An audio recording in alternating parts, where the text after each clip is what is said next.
Professor Dan Perry and Adam Galloway have done a lot of work over the last years with STEPS to ensure that we're up to date and the information that is going out to families is top notch and as up to date as possible. So we're really grateful for everything that they have worked with us on. And today they're going to talk about a really exciting piece of research that they're going to start working on. So if I hand over to you, Dan. Cool. Yeah, well, thank you. Thanks for having us. It's always great to talk to you guys. So I am Dan Perry. I'm a kids orthopedic surgeon. I work at Sunny Alderhay Children's Hospital. And today I'm with Adam. Adam, say hi. Hi everybody, I'm Adam Galloway. I'm a children's physio over in the less sunny Leeds Children's Hospital. And again, over the last few years, we've been working closely with STEPS. We're doing lots of work about how we can try and make things better for children who have Perthes disease and their families, and everybody looks after them. Cool. So today we're going to talk about Perthes disease a little bit in general, and then we're going to talk about a new study that's going on across the UK. It's real life. My kids might walk in at any moment. I've had to move a train set to even sit down here, which was in the way. So I apologise if there's any bursts in through the door. So let me share what I want to share with you guys. So if I share my screen. Cool. So you can see that. Yeah. Yeah, super. So we're going to talk to you largely about the treatment of Perthes disease, and we're going to talk to you about what's called the OpNonStop study, so a new nationwide study about Perthes disease. So there's loads and loads of universities involved. The University of Oxford is running it, but this is one of those studies where absolutely everyone's pretty much come on board, and it's funded for a load of money, more than £1 million. By the National Institute of Health Research. That's how important the question is to everyone. So firstly, this is Perthes disease. So on the left side, on this side, so the right side of the screen, the left side of the child, this is a normal hip. It's a normal hip with a nice tall epiphysis, a nice tall bit on top of the growth plate. This is the growth plate. And on this side, the hip's squashed down. It's wider than it should look. And it's got kind of what we call a subchondral fracture. This is very, very typical of what I see in my clinics with children with Perthes disease. And so what is Perthes disease? Well, this is Perthes disease. I think of it like an ice cream. And so for whatever reason, the blood supply to the hip's lost. And the blood supply keeps the ice cream alive. It's the blood supply that keeps the ice cream nice and healthy. If the blood supply gets lost, then the ice cream starts to melt, and the ice cream starts to become soft and can change shape. Children with Perthes disease often get very stiff, and as they get stiff, the soft ice cream that lives inside the cone, lives inside the scoop, drifts its way out, and the hard scoop digs in, and it can make the shape of the hip change. And of course, we want a nice round hip in a nice round socket because that's how it's going to move beautifully. But if for whatever reason the shape of the hip changes, so if it squashes out of place and it's not round anymore, then we end up with a hip that doesn't move like it should, and that causes children pain. So the children get pain when it squashes down, and then even after it recovers, they can still get pain. So when the hip comes back to life, and they always come back to life, when it comes back to life, as the hip's squashed out of shape, that can also cause pain for the long term. So firstly, who gets Perthes disease? So it's almost all, well, it's 4 times more common in boys than girls. So invariably in my clinic, it's usually boys that I see. And they're usually boys between about 4 and 8 years old. And we think it happens, like I say, because of the blood supply. And so this is a blood vessel to the hip. So this is the on top is the epiphysis. Oops, daisy. And then there's this blood vessel that comes up, and that supplies the top of the hip bone. And we think for whatever reason this blood supply gets blocked, and we think that's what causes the Perthes disease. But after it's been blocked and after the top of the hip loses its blood supply and the bone inside it disappears, the cartilage still stays alive. And over time, the body recognizes that it's lost its blood supply, And because they're kids and because kids are cool, it gives it more blood supply. So more blood supply comes from different places to make the bone come back alive again. So the bone comes back to life, but that process takes a few years, which is why the kind of the acute phase of Perthes disease, that real irritable phase, really lost a few, kind of 1 year for sure, but then a couple more years to properly settle down. So Perthes disease is more common in the north of England. So the further north you go, generally, the more Perthes disease we get, which is kind of intriguing. And way back in 2012, it was the focus of my PhD, which is where I really got my bug for treating children with Perthes disease. I'm really passionate about it. So a lot of families say, is it genetic? And the best way that we can answer this is to think about Danish pastries, and I say that because we looked at something called the Danish Twin Registry. So we've got 2 pastries now. So the Danish Twin Registry, and in the Danish Twin Registry, there's lots of twins. There's lots of identical and non-identical twins. So if we've got identical twins, they've got 100% the same genes, so the same pastry. And they also live together, usually in the same house for the whole of their life. So they live in the same pack. So the pastries live in the same pack and they've got the same pastry. So if one of these pastries, so based on that, we can kind of tell that if something goes, or if these pastries go moldy, for example, we know that it could either be because of the pastries that's wrong, or something about the pack, something about the packaging that's wrong.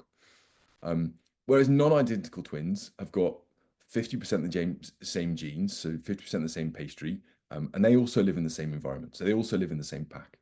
So in this case, if both of these pastries went moldy, you'd probably say, well, it's probably not the pastry's fault. It's probably the pack's fault. There's probably something going on in the environment around. Perhaps it was, left out or whatever. But studying identical and non-identical twins, we can kind of make the same analogies to different conditions. And in this study, we looked at 81 pairs of twins. So at least one had got Perthes disease, some were identical and some were non-identical. And in this, we could find no evidence that Perthes disease was genetic. So there was no problems with the pastry. But what there was some evidence of family clustering. So the environment that children live, we think there's something about the environment, and we're not sure what that is, that makes children slightly more susceptible to Perthes disease. So there is occasionally a tendency to have brothers or sisters with Perthes disease, but it's probably not genetic. It's probably something else that's causing it, which is really intriguing. But in terms of the stages of Perthes disease, so your children will all be at a different stage in Perthes disease, and so we can always give Perthes disease a stage. And the initial stage, there's not much to be seen. So the hip looks relatively normal. All we can see is that the top of the epiphysis, so the top of the bone, there's kind of a little bit of irregularity and perhaps a little bit of flattening. As time goes on, we know that the top bone's lost its blood supply. We know it's unhappy. We know that the bone inside is dying away, but the cartilage around it is still going to be healthy. And so the bone looks super white as it dies away. And then the body starts eating the bone away. So it's eating all this bone away. And you can just see the edge, it's eating this away. This bit is all dead bone. And then it completely takes away the dead bone. And then after it's removed all the dead bone, it then regrows healthy bone. And it regrows healthy bone because the additional blood supply, so remember we had that one vessel, but the additional blood supply comes from everywhere. And as it comes from everywhere, all of the edges turn to bone, and that leaves the central portion, which is always the last to come back. So we know it's reossifying because we've got this kind of hole in the middle. Well, it looks like a hole in the middle, but in reality, it's all full of cartilage. So it's all cartilage waiting to turn to bone, but the blood's just gradually building it there as it gradually turns into bone. So the biggest problem with Perthes disease is probably about how to treat it. And there's loads and loads and loads of different possible treatments. And the trouble with conditions or diseases is whenever there's a disease with loads and loads of treatments, it almost certainly means that there's not a good way that anyone knows how to treat it. So we haven't really found the best way to treat it. And so people try all sorts of different things. And these go from one extreme, so time in a wheelchair, to the other extreme, big surgery to break bones and reset the hip. And so the kind of principle of treatment relies back on this ice cream thing. So back on this notion that we've got a soft ice cream and we want to keep our soft ice cream inside the socket. Because we know the socket's round and we know our ice cream's soft. So we want to keep our soft ice cream inside the socket and we want to keep it moving in the socket.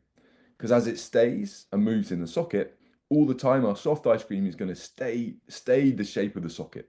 What we don't want to happen is we don't want it to escape and the top of the hip bone to dig into it. So all the time we need to do things to encourage it to stay in that socket and move around.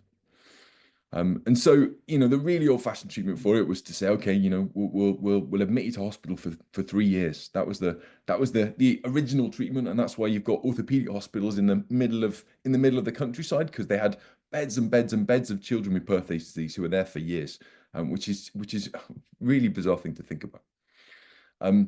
Much more commonly, we now use the process of active containment. So the process of keeping the children active, getting them doing stretches, and trying our hardest to keep that child active and that hip doing the things it needs to do to make it contain within the socket. Other ways of doing it are with surgery. And so through my career, I've done lots of surgery on Perthes disease, and there's lots of different types of operations. The ones that I've tended to do are either a varus osteotomy, which is where we break the bone here, we tip the bone over, so we get our bone, we tip it over, and we force it within the socket. Or the other operation that I've done is where I take some bone from the top. We take this bone and we put it at the edge of the socket. So this is my extra piece of bone that I've stolen from at the top. We put it above the socket to deepen the socket and to really provide an extra shelf. So this is called a shelf osteotomy. So to provide a shelf to give something additional to smooth the hip down and stop it escaping. But one of the challenges and the big challenge with all of the research is that we really don't know, of those two broad approaches, we really don't know which is the best approach.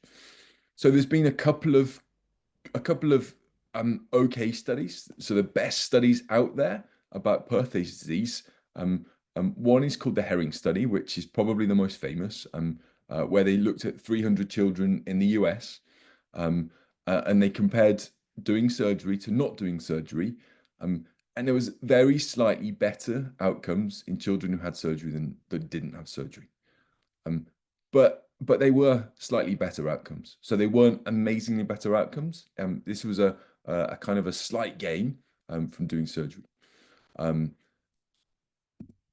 then the other study was called the BOSS study, which is a study that we led in the UK. So 143 hospitals around the UK all got together and looked at all the cases of Perthes disease over 18 months. And in this, we showed a lot of things that we already knew. So older children, so above 6 years old, generally do a bit less well than the under 6s. Girls generally do a bit less well than boys. The more squashed down the hip is at first, that they do a bit less well than hips that aren't squashed down at first. But stiffness didn't seem to have any difference. And treatment, so whether we did surgery or not, we couldn't really find any strong evidence of a difference. But, and it's a big but, both of those studies and all of the studies in the literature, all of the studies out there are all subject to lots and lots of bias. So they're not fair studies. So they're what we call observational studies. And observational studies mean that the way the groups are chosen aren't fair. So you may not be comparing apples with apples and oranges with oranges. You're comparing different groups of children, and it makes it very difficult to say whether surgery, whether for sure no surgery is just as good as, or having active containment is just as good as surgery, or indeed, surgery may be better, but we just can't see it because of the way the study's done. So the origin of the study we're passionate about, the OpNonStop study, comes from all of the surgeons in the UK. After doing the BOSS study, everyone get together and said, look, this is silly. half of us surgeons are doing one thing, half of us surgeons are doing something else. We need to all get together, and we need to, for the sake of all the children or the families that we treat, we all need to get together, and we all need to put our children together in a study where we fairly choose between surgery and no surgery. And that way we're not going to have this uncertainty forevermore. And there's another group with families called the James Alliance, and they came up with a similar conclusion. We need to do a big proper study, which is called a randomized study. So to start that, Adam, as a physiotherapist, he also did his PhD about Perthes disease, and Adam's PhD was all about looking at how we best look at active containment, how we best look at non-surgical care of Perthes disease. So he got all of the consultants and all the physiotherapists in the country together and said, look, what does active containment mean? What do we mean by it? Different stages of Perthes disease, what are we going to do? Let's all talk the same language. Because I know for families, one of the big problems is all the consultants say something different, and it's a real challenge. So we're really trying to overcome this and all speak the same language. The other thing that Adam's done, he's put all that together in an app called the OpNonStop app. So the app for the active containment arm of our study, which, as well as the physiotherapist that you see, we've got a really cool app which outlines the Perthes journey, which tells you all about Perthes disease, which has got lots of exercises and activities and kind of games and an avatar for the children to encourage children to really engage with exercises. It details how to do them. There's kind of star charts. There's Bobby the Bone, which is the avatar, which as they do more exercises, it unlocks silly hats and silly glasses and all sorts of features that my kids would love. So it's really, really cool. And that was Adam's PhD, to encourage that whole process of active containment. Of course, the other side of the study is surgical containment, which is, as a surgeon, that's what I do frequently. That's my bread and butter, and that's the way that I've treated many of the families with Perthes disease. So look, here's a quick outline. Oh, sorry. So in terms of the kids we're looking for children between 5 and 12 years old. So they're the kids where there's real uncertainty about how best to treat them. They have to have radiographic evidence of Perthes disease in the earlier stages of Perthes disease. So the initial stage, sclerosis or fragmentation, and all of the doctors will know what that means. And of course, we want the families on board. We want to bring you guys with us. We've got families that sit on the committee, sit on the oversight groups that have been through Perthes disease. We know how challenging this disease is. We know you guys don't know which way to turn.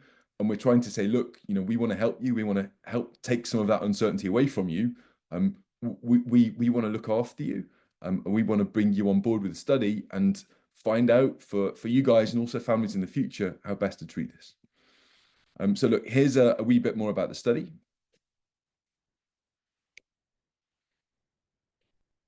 The OpNonStop study is trying to find out the best way to treat children and young people with Perthes disease. To understand Perthes, think of the hip like an ice cream. The round part of the hip is like a ball of ice cream. This sits within a socket, which is like an ice cream scoop. When the leg moves, the ball moves around in the scoop. In Perthes disease, there is a problem with the blood supply to the ball of the hip joint, which causes it to become soft and change shape. This is like the ice cream melting. The problem is temporary, and after some time, the bone strengthens, but the shape stays the same as when it was soft. If the hip becomes flat, it can stop the hip moving well, which may cause pain or limit activities. The study is comparing the two most common types of treatment used throughout the UK and the rest of the world. One treatment is called active containment. This is a package of care including physiotherapy, activity restriction, and pain relief. This involves stretching and exercises to maintain and improve the movement of the hip. As the hip recovers, the focus of therapy will change from stretching the muscles around the hip to strengthening them. The principle is to encourage the soft ball to move and be shaped by the scoop-like socket. The hip will gradually recover, though full recovery takes about 3 years. The other treatment is surgical containment, to improve the position of the hip within the socket. Children will be given an anaesthetic to make sure that the child cannot feel anything. The operation will carefully reposition the bone into the best position within the socket, with either a metal plate and screws or wires used to hold the bone. This encourages the soft ball to be shaped by the scoop-like socket. The child is often put in a plaster cast to rest the hip for about 6 weeks. The hip will then gradually recover. Full recovery takes about 3 years. In the OpNonStop study, half of the children with Perthes disease will have active containment, and the other half will have surgical containment. The choice of treatment will be decided fairly at random. Once we have enough children in each group that are similar, we can compare the two groups. If you decide to join the OpNonStop study, we'll ask you some questions about how your leg feels and how much Perthes disease affects you. We'll ask you questions over the next 3 years as your hip recovers. We'll ask questions by text message or email. The doctors, nurses and research team are happy to answer any questions you have about the OpNonStop study. Cool. Oops, it's trying to play again. So the study's only recently started in the last kind of couple of months or so. And the way that it works is we have to open hospitals individually. So the kind of the training they need to kind of deliver the study means we can get a few hospitals open each month. So over the last couple of months, we've opened this many hospitals. We're planning to open about 30 or 40 hospitals in the UK, which will be most of the big centres that treat Perthes disease, which would be great. Pretty much all of the consultants are on board, which is also fantastic. So far, Adam's going to have his finger on the pulse. So far, I think we've got 8 families involved. Adam, 9? We're up to 9. Yep, 9. So 9 families already involved, and we need 216. So we're well on the way, and that's really fantastic. So we've got a website which is opnonstop.org. We're really passionate. We want to see that this study deliver to give you the answers you want. I hope that the study can take away some of the uncertainty, because I hope that you're not left in a pickle, because the study's going to help you guys choose what treatments is best for your child. And we also know that children in studies generally have slightly closer monitoring and slightly have what's called the trial effect. So they're part of a study, and therefore their outcomes are often better just by being part of a study. And that's something that happens in a lot of research, and that's a good reason to be part of research. So that's us. We're very happy to answer any questions that you might have about Perthes or about the study or whatever you guys want to talk about. So we do have one question already through. How do you get access to the app? So to get access to the app, you have to be in the study, and you have to be, at the moment, that's the way that we've had to do it. So you have to be part of the study, and you have to be in the active containment group. Okay. So we have another question. My child has Perthes in both hips. Would he be suitable for the study? Yes. So kids who've got Perthes disease in both hips, if they're at the right stage, if both hips are at the kind of in the early stages of Perthes disease, then we choose whichever the worst hip is, or whichever hip we want to choose, and then we'd randomize.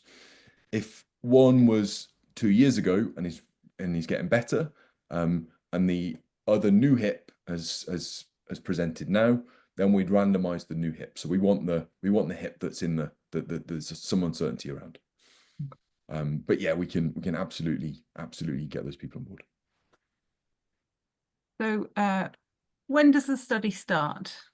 So the study started 2 months ago, and yeah, and it's going all over the place. So you can let us know where you are, and then we can, or let my team know where you are. So the OpNonStop website, there's a link to my team, and they can tell you where the nearest hospital is, or when your hospital is likely to open.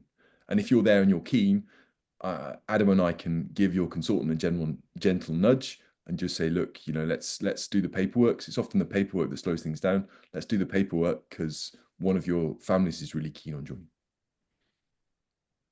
So I've got a few that say that their child is too young for the study, but they'd be really interested in the app. So what is the plan with the app long term? So long term, we want to we want to make the app available, and we want to make the app something for families. At the moment, the way that the study runs is we can only allow it to be available within the study. And I know that's a pickle, and I'm really, really sorry. But that's just the way that the way that we've had to develop the study. So I am sorry. There's a few questions about location, but so my child is 6 and in fragmentation stage. We're in Kent. Would we be considered? So the short answer is probably yes. It depends a little bit on exactly what the X-rays look like and kind of how long it's been going for. But yeah, I can't. So I can't remember quite if Marcus Katchburian and the guys in are they open, Adam? Well, they're not open, but we're in the process of getting them set up. So they're just doing the paperwork that Dan talked about. And typically when we start that, it tends to take a month or two to get us set up, and then after that we start recruiting. But we know that team, and we know that they're going to be involved. Then I've got a question about my child has non-verbal autism as well as Perthes. Do you need a child to speak to take part? So no, we don't, because the outcomes are all so the way the study goes, because the youngest children are quite young, 5 years old, then all of the outcomes are reported actually by the families. So we don't need the kids to take part because it's all about their functional abilities. But yeah, that will all be taken into consideration. But they're still, we're still very keen for them to take part. Does the severity of the Perthes make any difference to the treatment? Do you want to take it, Adam? Sorry, I'm talking too much. No, that's okay. So for the purpose of the trial, it doesn't, because we'll still include you in the trial, and we've got really magic systems that work behind the scenes to randomly allocate you, but fairly allocate any child that takes part in the trial into one of the treatment groups. So that's why we need 216 patients to take part, because by having 216 children take part, we know that we'll have enough of every different type of child, because we know everybody's a little bit different. So that will mean that by the end of the study, we have enough of an answer to tell you what will happen if you've got quite mild Perthes disease, but also what we should do if we've got quite severe Perthes disease. And that's why previous studies haven't really been fair, because they haven't ever taken into these things into account properly. But this sort of study, it forces us to take all of this into account in the kind of final statistical models. But yeah, so it's much cleverer. Do you know exactly where a child will be treated? So this one, they live in the Midlands and would like to know where the child would like to be treated. So all the families will be treated close to home. The mission is to get the local hospital open. So we've had conversations with Birmingham Children's. I'm trying to think where else.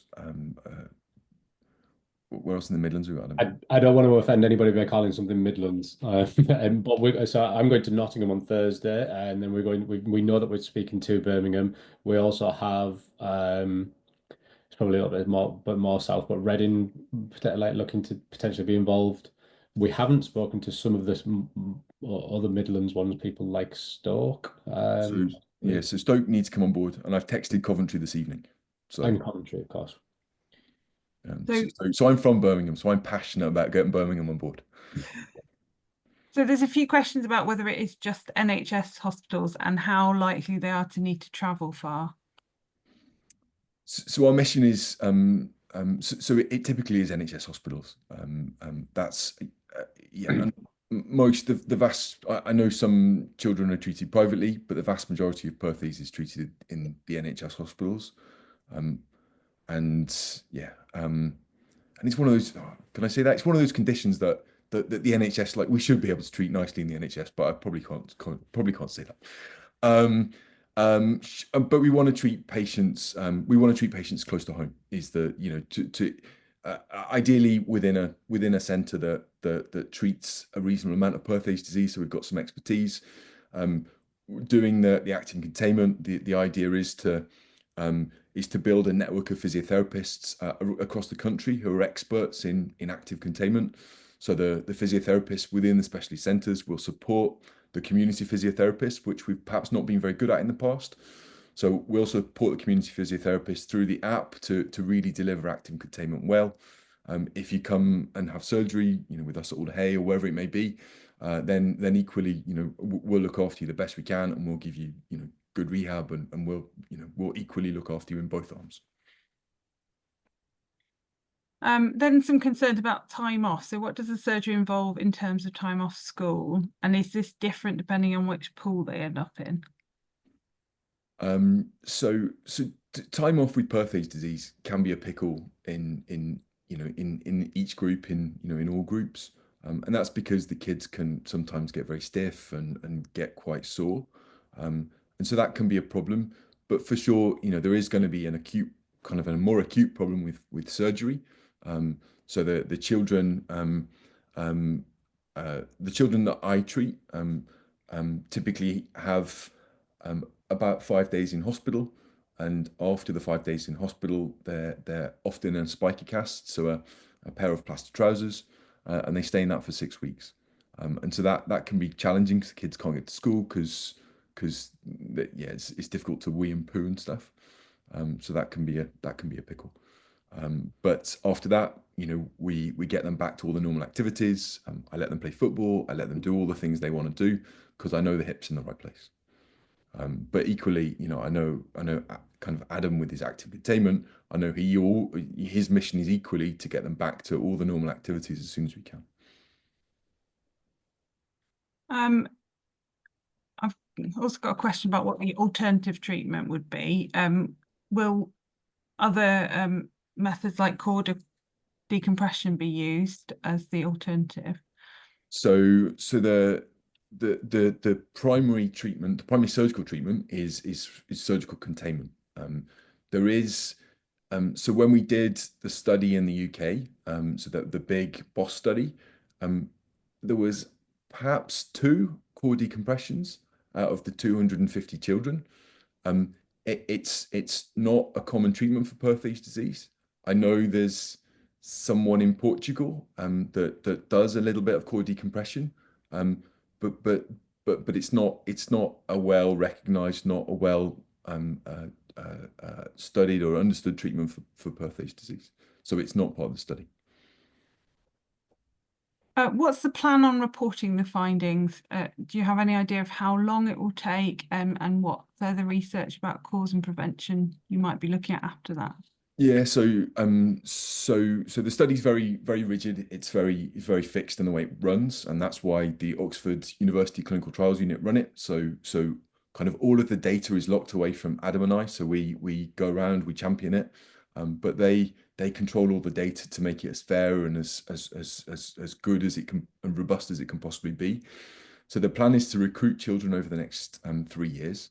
Or sooner if we can achieve that sooner, to get all the families on board, and then we'll follow those children up for 3 years, because we've already said that the acute episode of Perthes disease goes on for about 3 years, and that's when we'll report our primary findings. So that's when we'll report to the world with with beautiful animations and everything else we've done, showed you today. That's when we'll explain to families which treatment we found was the best treatment, if indeed there is any difference. And at that stage, we'll then continue to follow the children up within the British Hip Registry. So there's a national registry for it was invented actually for adults with hip problems, but we're stealing that registry. So the non-arthroplasty hip registry, actually, we're stealing that registry to put the children in so we can follow them for the long term. And that way we can follow up these children through the non-arthroplasty hip registry and the national joint registry if people start having hip replacements, so we can follow them up for forevermore.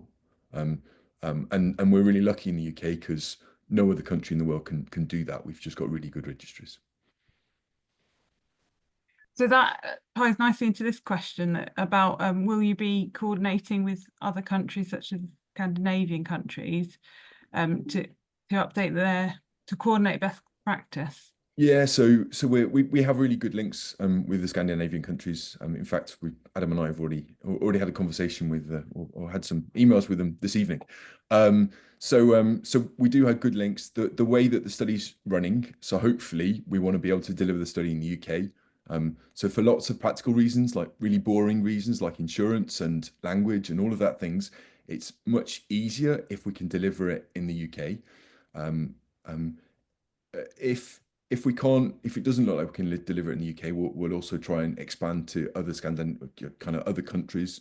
So Scandinavian countries are the obvious target, but you know there is always challenges, like I say, about how to do that. But we're really closely linked with the Scandinavian countries. We're really closely linked with the IPSG, which is the International Perthes Disease Study Group in the US.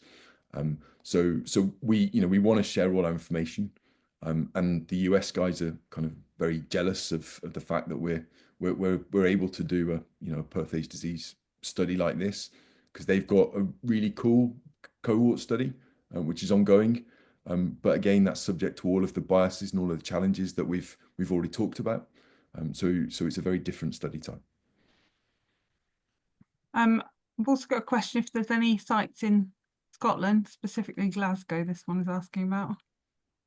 Yeah, so we have one open, Aberdeen's open. You can see that at the top of the map. And we've got the amazing website that Dan showed, and on one of the sections for that, so on the about the study, when you go on the homepage, you can see the map that gets updated weekly for which sites have been open. So we have Aberdeen open, we have Fife that's opening later in March, and we also have again another planned meeting with Edinburgh and Glasgow coming up where we'll open them. So we will open in the Scottish sites as well. Yeah, so and everybody is welcome, and certainly that's what we'll be looking at, is opening as many sites as we can. So we run a lot of national studies in different diseases. I must admit we haven't yet had Glasgow on board for any of the studies, and that's just been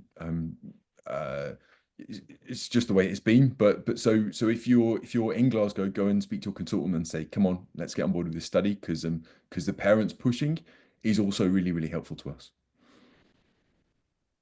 And then I've got a few questions about if you're allocated to the active containment and it isn't working, what happens then? Is it too late to go and have surgery? What would be the next steps? Sure. So if you're allocated to an intervention, so whichever group, ideally we want you to stay in that group. There'll always be times where, for whatever reason, you decide to change treatments. So either you decide to change or your consultant decides to change for whatever reason. And whilst that's not perfect, that's allowed. It's called a crossover. We build that into the studies that we do. We take that into account into the analysis. There's different types of statistical analysis, which I won't go into because they're pretty boring, but I find them really fun. But yeah, so crossover isn't encouraged. Crossover is permitted and allowed, but we take everything into account. So the results will be presented very, very fairly and very, very transparently, so everyone knows exactly what's happened with each family.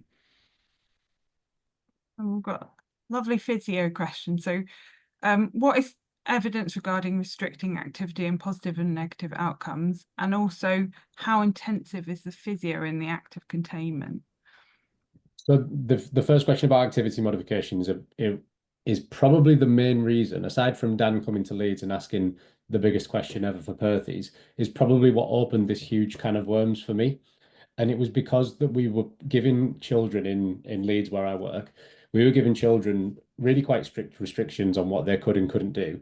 And when, as a new physiotherapist, I went and did some searching and some reading to try and find out what the long-term effect of giving these quite strict restrictions were, we couldn't really find too much. So that was one of the one big reason for why we did the Delphi study. So that lovely graphic that you saw of all of the recommendations, that was one of the key focuses in that. With the reason being that because we don't have any really good research to say what we should or shouldn't do, then in what we did was get all the experts to say, listen, we don't know what to do for the absolute certain best. So instead, let's just try and get our best expert opinion based on what we know over the years and years of experience. So that's why we sort of drew a line in the sand somewhere, so that in the early stages, we try and restrict activity from high impact stuff. So we think it's fairly sensible to avoid bouncy castles, trampolines in the early stages. When we think again, if you think back to that ice cream, where that ice cream might be a little bit softer and it's a bit more susceptible to change in shape. But then as you start heading towards the later stages, when you're a bit more confident that the ice cream stayed within the scoop and it's starting to change shape back into that nice round ice cream ball, then that we could start reintroducing that. So now the advice that we give is early stages, yeah, probably avoid them. Let's be sensible. But in the later stages, we can start reintroducing them as long as we're guided by pain. Because if something hurts, then we start to think, right, we maybe need to just slow down a little bit, and we reintegrate that as in you work with your physios and your consultants, whoever you see, to start building it back into your life. Because the other thing, and the reason that we do this a little bit less strict and enforced, is because we realize how important it is for kids to be at things where their friends are and be included in what's going on. And that's way more important than some of the stuff that we've considered in the past. So, for instance, that picture that Dan showed of the people in the beds, which I think was even in Leeds. I think it might have been in the Leeds area. Yep. So, that's why we're not doing that. Think of those kids who were going there for 6 months at a time, which is really quite scary. The second question about that was about how intensive is the physio on the active containment side. The physio element of the trial was very much looking at what was on that consensus graphic, and that's looking at maintaining function, maintaining as much movement and as much strength as we can, because we know they lead to function, but also giving lots of reassurance and advice and education about what happens during Perthes disease and what happens over that 3 to 5 year period of going all the way down from that initial sign that Dan showed on the X-ray all the way through to the Perthes being healed and finishing. So it's not super intensive. We're not asking you to do, physio 3 times a day, every day for 5 years, but it's lots of love and lots of support. And how often would the child be seen for review, X-rays, everything during the study? So the study we want everyone to be seen regularly, in accordance with their usual plan. So most consultants will see these kids fairly regularly anyway. Usually we see them more at first, so more in the first kind of year, and then drop it off as the child recovers. The only thing we're really specifying is that we want so all of the follow-up is going to be done by text and email. So sometimes the local consultants kind of forget to do that. So I've got my team in the office in Oxford who do that, and they do that religiously, and they're really good at it. So they do the kind of the follow-up for the study. And then we want the consultants to do their regular X-rays, and particularly we want an X-ray around the 3-year mark. Will be super helpful, because then we can compare everyone in a very fair way. Great. And then I've got some questions about Perthes disease. How is it diagnosed? Are there different treatments depending on the stage when it is diagnosed? So it's typically diagnosed with an X-ray. Occasionally people will use an MRI, although that's very mixed about if people use MRI, or if indeed it tells us anything more than an X-ray. So it's often not that helpful. So in terms of the different treatments at different stages, if we're honest, so once you're into the later phases, so there's broadly 2 different types. There's kind of active Perthes disease, which is whether in the initial stage or the fragmentation stage, so where the hip bone's sort of collapsing down. So they're the stage where we're going to use containment. And then there's the reossification stage, the late stage of Perthes disease. And in that stage, we can't really change the way that the hip's already regrowing. And because it's regrowing, we can't really influence the way it regrows. So we're kind of past the period of doing our active containment or surgical containment. But if you're in that early stage, so if you're in that stage where we can do containment, then it doesn't really matter what it looks like. All of the treatments are vaguely, all of the treatments are the same. And then I've got someone whose father was treated in the 1970s with calipers, and they're wondering why it was stopped as a treatment. So it's like a lot of things. It's not stopped everywhere. There's still people treating Perthes disease in wheelchairs for 3 years. There's still people using calipers. A lot of it comes down to the fact that there's no good evidence that calipers make a difference over anything else, and they certainly impact the child's life and impact their relationships and the way they work with their friends and things. And therefore, the treatments that that are most commonly practiced are the treatments that have the least influence on the child's life, keep the child in school, keep the child looking normal like their friends, so they can be normal kids. And that's what it's all about. It's all about keeping the kids kind of in school and keeping them busy and active and not letting them be in any way influenced. So this might not be possible to answer, but it's on a similar line that someone's says their son is in the reossification stage and the hip is in the right, and the hip is in the right place, can he start playing football? So it's up to your local consultant and your relationship with your local consultant. What does the consensus guidelines say, Adam? So the consensus guidelines say that once you're into the later stages, that you can have that discussion with your local treating clinician, and you can definitely have that conversation with them. But more sort of to give you a bit of an answer, because I'm aware that sounds quite boring, is that you can have that discussion and you would be looking at things like pain, because we all want you to be able to go and play football. But if you go and play football and then you can't go to school the next 2 days, it's not really worth it. So we need to think about what's important and how we can manage that. Because as you get to the later stages, we do want to reintroduce those kinds of things, but it needs to be done together as a team approach to making that decision. My mission as a surgeon in Liverpool is that I can't stop children playing football. It's impossible to stop children playing football in Liverpool. So I need to. So I adapt a lot of my practice around that. And then we've got someone who's really interested in the lack of genetic component because of their family experience, but they have other allergies, such as a milk allergy. Is there any other links that have been seen, such as calcium deficiency, any nutritional deficiencies to Perthes disease? So there was lots that was looked at in the 80s by a chap called Peter Dangerfield, who was actually one of my PhD supervisors. But none of them. The only one that showed a possible link was a link to something called manganese.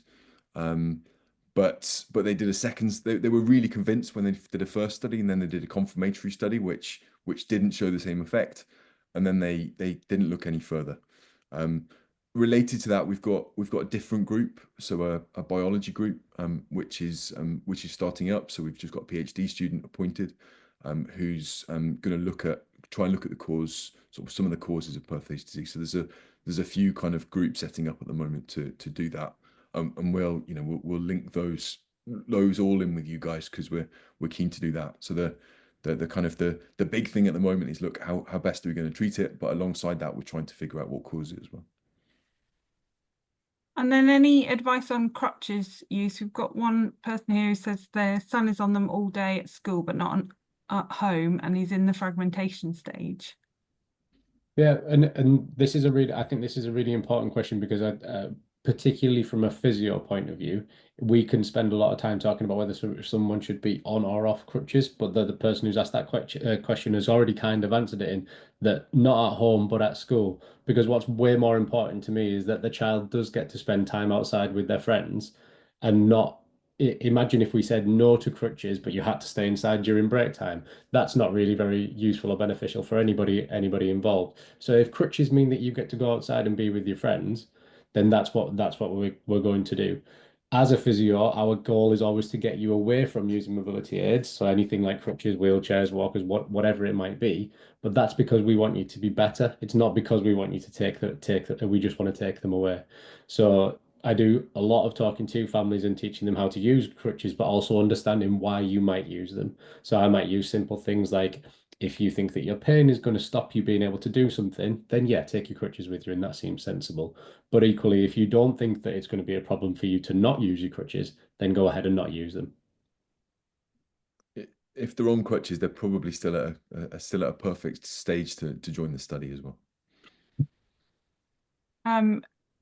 And back to the study, if with the surgery option, are there any second operations to remove any plates or wires or anything else that are needed to take into consideration? Yeah, so it depends a little bit on exactly what surgery's done, because there's a couple of different ways you can do containment. But most commonly, we do what's called a varus osteotomy, which is what we showed in the video, where we carefully divide the femur bone and tilt it over. And so in doing that, we put a plate in to hold the bone while it heals. And then we normally take the plate out as a secondary day case operation.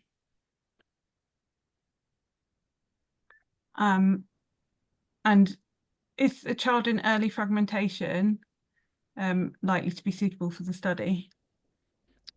Yes.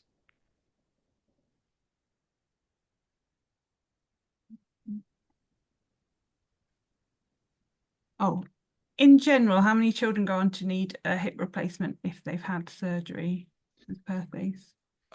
So that's a tough question to answer, and it's tough because so it depends on your final hip shape.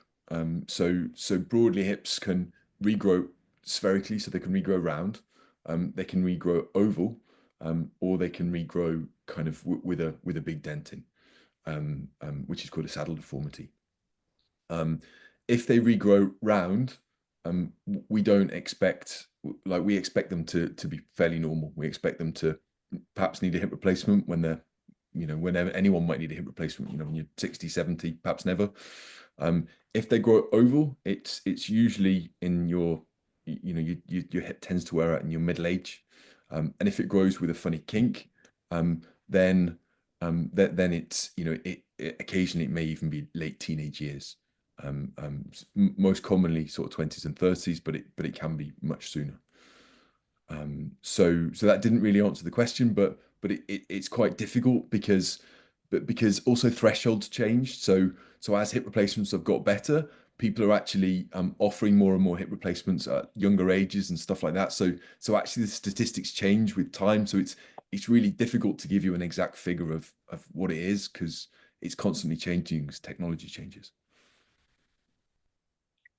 And then a question about another specific study. So how will this study compare to, and what will it add to quite large study performed by Ola and Wig in Norway, if you're aware of that one? Yeah, so VIG study, along with the BOSS study, along with Herring study, they're all great observational studies. So they're all observational studies which have all got their challenges, all very prone to bias, and prone to bias because the way that the groups are balanced, it isn't fair. Like inherently, studies that don't involve the process of randomization aren't fair. And that can lead to all sorts of biases. So the VIG study was great, and it showed similar results to the Herring study. So surgery was very slightly better than physiotherapy, which was very slightly better than nothing at all. But none of it is, so nothing was very strong, and it's, there's loads and loads of biases. So this is a completely different study. It's called a randomized control study or a randomized control trial. They're the highest level of evidence in medicine. So everyone strives to do randomized control trials. So everyone said it was always going to be impossible in Perthes disease because it's just such a tough study to do. And we're saying, look, in the UK, we think we can do this because we've got the families on board, we've got the families behind us, and we've really gone out of our way to kind of look at what best active containment is, what best surgical practice is, and got all the surgeons together and said, look, we need to do this, and tried to bring families with us. Fabulous. And I didn't plan this, but it's just come in as we're starting to wrap up. What are the next steps of signing up for the study? So perfect question. So the next steps. So if you're in one of the local hospitals so if your hospital is involved in the study, just contact your consultant or go along and say, look, I'm really keen to be part of the OpNonStop study. If you're not, then still contact your consultant, and perhaps email my team as well. So it's on the website. What is it, Adam? OpNonStop. So if you go to opnonstop.org, and then in the top right-hand corner, there's a Contact Us button. And if you click that, it'll open up an email and you can email us. So that goes to my team at the University of Oxford, and we can help signpost you to how it might happen. In an ideal world, that will just involve us offering some love to your local surgeons to help them open the study locally faster. Because it is just a paperwork process. It's just a kind of just getting paperwork completed to get the hospital open. Okay. And just squeeze one question in at the end. There's suspected our consultant highly suspects high steroid use due to severe asthma has caused the Perthes. Would this mean we won't be suitable for the study? So the short answer is no. So there's so it depends a little bit. It depends a little bit on so high steroid use in asthma, unless you're on steroids, like huge amounts of steroids, like children undergoing chemotherapy. So children who undergo chemotherapy for malignancy, for cancers, often they have really high dose steroids, and their high dose steroids are known to cause problems to bone that we have to treat as orthopedic surgeons. High dose steroids for asthma, because they're usually in short bursts, they very, very seldom actually cause damage to bone like Perthes disease. And we've looked at that in big observational studies using a thing called CPRD, which is basically the national GP database. So I personally, unless there was something overwhelmingly strange, I'd be really loath to attribute avascular necrosis, so Perthes disease of the hip, to previous steroid use in an asthmatic, because it doesn't really kind of, for me, it doesn't really sound right. So I'd put them in the study. Is there anything you'd like to add before we close off the webinar? No, just how grateful we are to you, the families, to STEPS generally. I just want to get this, as does Adam, as does all the surgeons. We just want to get it done, because the uncertainty is hugely troubling for you guys as families. It's hugely troubling for us as surgeons. And we, and I hope the study actually offers you a way to help you decide about treatments. Because we're going to put the kind of the decisions in the hands of the study, to take some of that burden, take some of the uncertainty away, and we'll go with whatever the study says. And I promise you we'll look after you. Adam, anything to add? No, just that we really, really appreciate everybody. We know that all the way from the start of, certainly from my PhD, but even beforehand, and from the BOSS study as well, that we've tried to create a trial that has been shaped by the people who it affects most. So we know that families, children, families, and STEPS have all been involved in the design of it. We quite simply can't do it without you. So hopefully we're able to give the answer to the question that we've asked. Brilliant. Thank you everyone for your time. If your question didn't get answered, or if you're not sure about the website, then do drop an email to STEPS and we'll put you in touch. Take care everyone. Goodbye. Thanks. Thank you.